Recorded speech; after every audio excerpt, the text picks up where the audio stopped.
let's lay it at Sunjay Park for some time. 2 or 3 questions there. You know, that's where your dad is, and you know, I'm sure you heard about what happened when they were doing an anniversary of your father and Koku Ayindoho, and this one is Atta Mills' family, this one is not Atta Mills' family. All that brouhaha when you hear. Captain Smart. Yes, sir. Wow. Wow. You know, I've stayed away from this thing. No, today you have to. And you know, I'm not an island in this world. Okay. I come from a family. That's right. And I think that my family, being headed by my father's brother, Kadman Atta Mills, are doing a good job. Okay, so your father's family is being headed by Kadman Atta Mills. He's the bishop in... Bam! There's no other bishop in anywhere that I know. I know that Kadman Atta Mills, a bishop in Kojo Dufu, if I'm not wrong, is the head of my family in my father's side. Okay. You know, and he is who we take our instructions from. Okay. So I believe that they are doing very well. And my uncle, Samuel Atta Mills, the MP, he's also doing an amazing job. But honestly speaking, I think that this whole brouhaha is boring. It's extremely boring. You know, President Mills had many sons, you know. He had many young people that in his time that he wanted to, you know, mentor and bring up within the political space, you know. And God being so good and knowing what's best, took him away at the time that he did. Now I think that it's important for us to acknowledge and appreciate that everybody grieves in their own way. Some people can decide to grieve for the rest of their lives, and other people can also decide to move on and do something for themselves that would make their mentor proud, even in their grave or in their afterlife. So when people decide that, you know what, President Mills did well for us, but we also have to make him proud by becoming something with what he taught us, and moving on and, you know, living to the best of their abilities, it's also okay. And I also think that it's okay for people to continue to sulk for the rest of their life, because that is how they decide that they want to deal with it. But when you start, you know, acting out of character to the person that you are eulogizing by, you know, starting to, you know, now become a threat to his you know, attributes. See, when you say someone is your mentor, you have to behave synonymously to how the person is. That's right, okay. You know, so if we are saying President Mills is Asomdwe Hene and, you know, he was slow to anger and, you know, he had a very high level of integrity and all of that stuff, I think it's important for us to try and, you know, emulate that, just so that tomorrow when you go and say, oh, that was Atta Mills' boy, just the person's persona and how they behave and how they act would prove that true President Mills brought this person up, or President Mills mentored this person. But when we start, you know, becoming mischievous and decide that we will not just understand and go against all of these things that we're talking about, then you have to, you know, take away the name Atta Mills. Because at that point, you're putting the name Atta Mills in disrepute. Because now, are you telling us that this is what President Mills taught you to do? Are you getting where I'm coming from? I'm following you. You see, and for me, what really broke the camel's back was this anniversary that happened in July 2024 this year. When I was there with my aunties and my uncles. Oh, you were there? I was there with my aunties and my uncles, who are direct siblings of my father. And, you know, you bring a group of people. Who? Koku Ayindoho brings a group of people to Asomdwe Park and now brands them as the real family of President John Atta Mills. You know, completely ignoring the fact that his siblings from his mother both share the same mother and father are there. I think it's extremely disrespectful. And you would not behave like this if President Mills was around. You know, when you do that, you are extremely mischievous. You see, this is President Mills who, you know, at the time Koku Ayindoho was the communications director, he was the same person that when President Mills was being abused by the opposition party. Remember when President Mills went to China to go and get the loan for that turbo gas project? Yes. The same people who went around saying that, oh, he has sold the country and all those things, they were wearing black to parliament, showing him red card in parliament, that you as communication director was fighting them.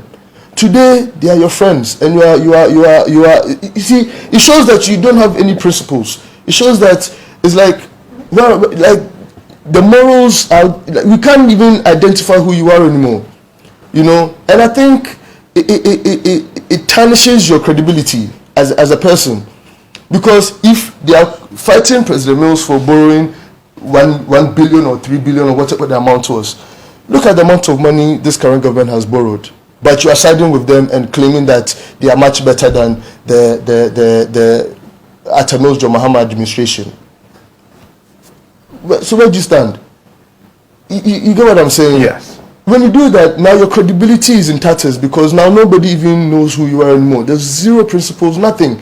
You have no, you know, I don't even know how to, and that's why I decided to stay out of it, because I don't even see why, you know, I should participate in such, you know, such things.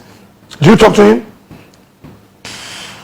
Honestly, I don't remember the last time I spoke to him. I met him at a mutual friend that we have. His mother passed away, and I went to the funeral. Adolf is a very good friend of mine, and I went, and he was there, you know. But besides that, I don't have a direct number for him or anything. It's not someone I pick up a call and pick up the phone and speak to him. And well, I'll be damned if tomorrow or later on today he's out attacking me. But the fact of the matter is, it is boring. Just let it go. Are you disappointed in his actions? It's extremely disappointing. Oh. It's extremely disappointing. It doesn't make any sense. If the family of President Mills decide that this is what they want to do, leave us to do it. And this is it. I don't get it. And this is the last time I'm going to speak about it, because it's jarring. Is it because maybe the family granted him a lot of space to operate within your family circles? The Atta Mills family naturally is very accommodative. Okay. So when you come and we believe you have good intentions, we will accommodate you. But when you come and you pretend you have good intentions, and then now you are using that, you know, that grace that we've given you to your own advantage, and you start abusing it, then it becomes a problem. You see, so for me, if you have a fight with somebody else, find your own space and fight it. We are all human beings. We don't get along with a lot of people, but that doesn't necessarily mean we should come and wash our, you know, dirty clothes in public. Some of these things we have to exercise very high level of discretion and in how we deliver ourselves. And that's my personal opinion. So now what's the relationship between the family, not you, I mean the entire family, and him as Koku Ayindoho? Again, like I said, I have a family here and they are dealing with it, you know, and they in their best of knowledge would know how to handle him, and they're doing it, I believe. I mean, he's established the foundation using your father's name. Again, he has the right to do whatever he likes, but like I'm saying, the family heads are working around the clock to try and, you know, preserve the Atta Mills name that we all carry, you know, and they'll do it to the very best strength that they have. So for me, I trust them to do the right thing. Time now, OG President, I'm sure you said it right here. Say people abused him and all that. I mean, insults and all that. How did you feel as a son that time? You know, it was tough, you know, being a young man. Of course, I was quite immature.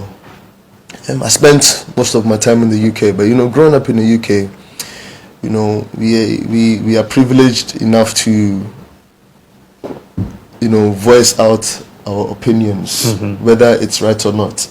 So you have the opportunity to say what you think, you know.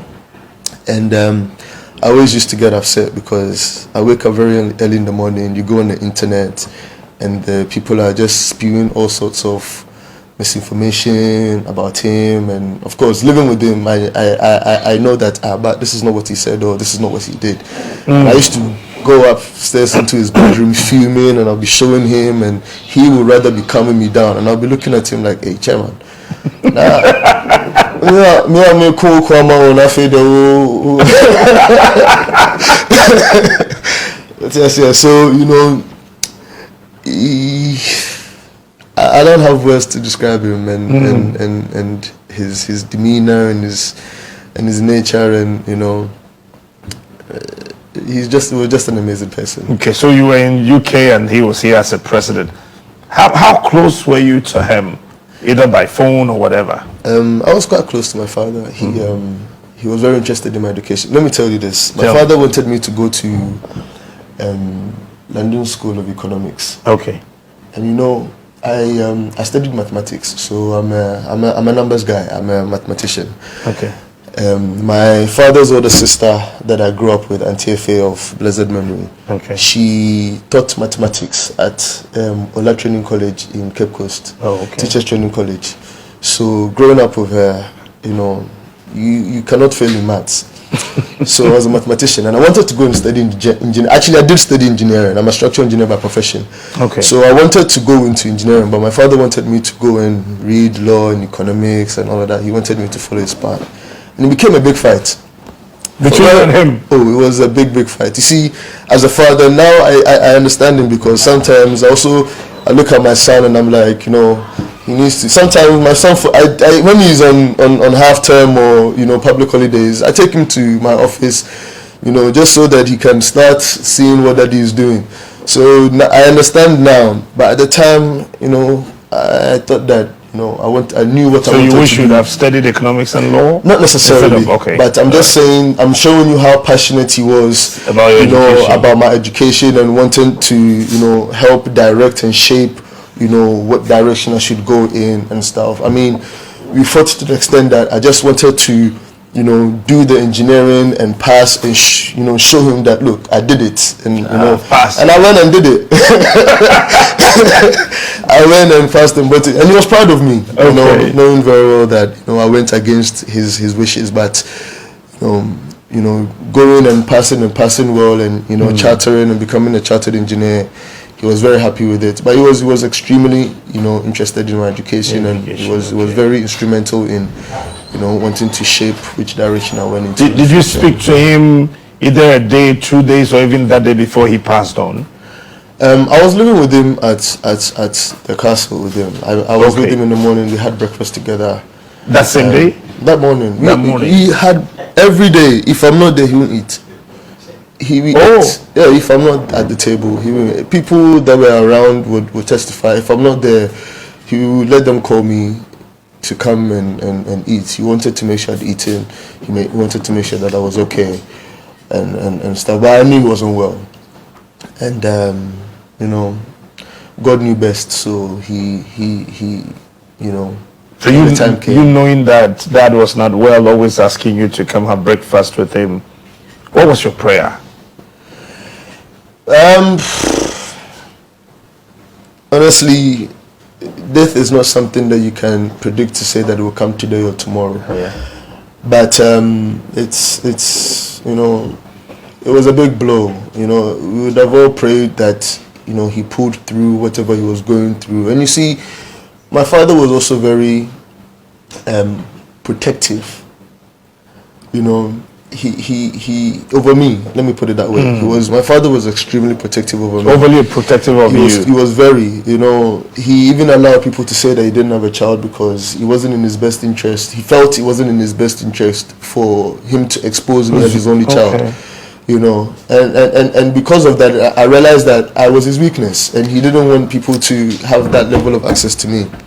So, you know, majority of the things he was going through, you know, I believe that in his best knowledge, believed that he didn't think I wanted to be too worried about it, or be too informed in it for me to obviously start acting out of character about it and all those things. So, you know, most of the stuff I pretty much didn't know, but I could tell that, you know, he wasn't, you know, in the best of shapes. But, you know, dying wasn't one of my foremost. It wasn't on my mind or something. But I mean, God knew best. So.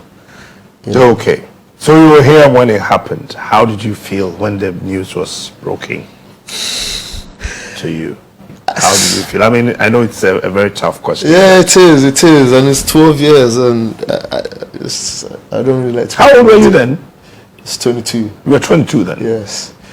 You know, it was tough. I mean, it's always been tough because we eulogize him every year, and it's a constant reminder of, you know, what happened and how I felt, and being an only child, of course you would feel lonely. I was in Ghana because of my dad. Okay. You know, I had no other reason to be here.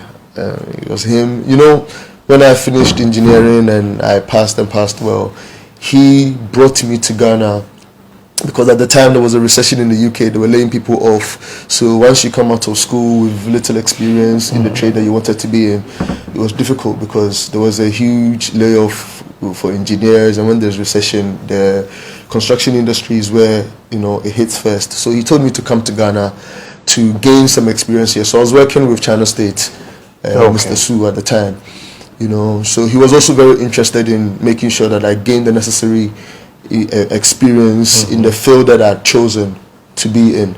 So, you know, living with him and every evening coming back from work and telling him, the type of job 600. I was I was on that site. I was part of the team. Those who renovated that place. Well, yes, building the whole, even the judicial service project, the new court complex. I was part of the team with China State that executed that project right from the inception of the project and stuff. So I was very, very, very, interested in what I did, but the vibrancy of our relationship and how he passed away was a big blow for me, because I thought that I'd just got in the swing of things with him, and our Saturday morning conversations, and he used to talk to me about his past, when he was in SOAS and LSE, and when he went to Stanford. We had amazing conversations and stuff, and for him to just pass away, it was a tough time. It was a very, very, very tough time. I felt alone, in that space. But I had people come to my aid, especially His Excellency John Dramani Mahama. He was it was extremely good to me. I can't even quantify it in words. But you mean Mahama? Yes, JM. He came through for me in a very massive way. He's in Madam Antilodina. She overnight became a mother to me. It was. They helped me a lot because I was going through a lot. So. Were you there when it happened? I was there. You were right there. I wasn't at the scene per se, but I was in the castle when it happened. Yeah, the castle when you. Were you restricted from going to the area where I'm sure when you heard Not necessarily, about it, you would want to go there, see your dad, looking at the bond that existed between both of you? No, I think everybody was confused. I think it was an impromptu thing. I think everybody was literally just running around. It wasn't as if somebody was being restricted or anything, taking him to the hospital. I mean, he's the president. More people have access to him than I do, especially with the security details and all of that stuff. So it wasn't as if somebody was purposely trying to restrict or, no, everybody was like, hey, what's happening? How can we salvage the situation? Let's figure it out. Let's take him to a hospital. So I think everybody was in panic mode. So there wasn't any of that type of, let's stop this or anything like that. Everybody was trying to figure out. So you saw your dad being conveyed to the hospital. You were there. Of course. Did you follow up, or you were asked to stay until maybe? I mean, of course. I mean, I didn't follow to the hospital. I think that the people there in their right mind thought that it was important for me to stay back for them to go and handle it. I was too. I understand, because I would have been too young to even comprehend. Or to even face. Would have been too much for you to consume. Of course. So, do you think we've celebrated him enough your dad? 100%. I think. As a country, have we actually eulogized him I at that level? I think we have. I think we have. And look, the NDC have done it all. I mean, every year without a fail, and it's almost like it's tattooed into their schedule for the year. Okay. It happens every single year. It's like clockwork. It does not end. I thought that maybe even after the 10th year they would take a break and even do it every 5 years or something. They're still doing it religiously every year, and you know the team that's in place that's running it are doing an amazing and fantastic job. They put together all the things or the speeches or the lectures that people have, you know, delivered about my father. I have a copy of it. I go through it in my office, and every day it's a learning curve for me. How often do you visit Asomdwe Park? I go there quite a lot. Quite a I actually lot. take my children there. Oh, okay. Yeah, I take To my see children their there. grandfather. Well, yeah, they didn't meet him, but I always take them. I feel like, you know, there's this aura and, you know, energy in that place when I go there with the family, and we kind of just talk to him and, you know, just. So what do you tell him when you go there? These are your grandchildren that he decided to, you know, not meet. But they love going there as well. You know, there's like a park. Okay. On the other side, yes. the geese park, and then they like the ostriches there, so we take some stuff to go and feed. And then I think there's a fish pond there as well, so you know I take them there, and then after they go to feed the ostriches and the geese and the fish in the fish pond, and they like it there. And I've actually taken them on a tour of the Osu Castle. I showed them where my room was, where their grandfather used to be, and they love it. So. I feel the sense of responsibility to educate them about who they are and where they came from and how we got to where we are today. Let's leave at Asomdwe Park for some time. 2 or 3 questions there.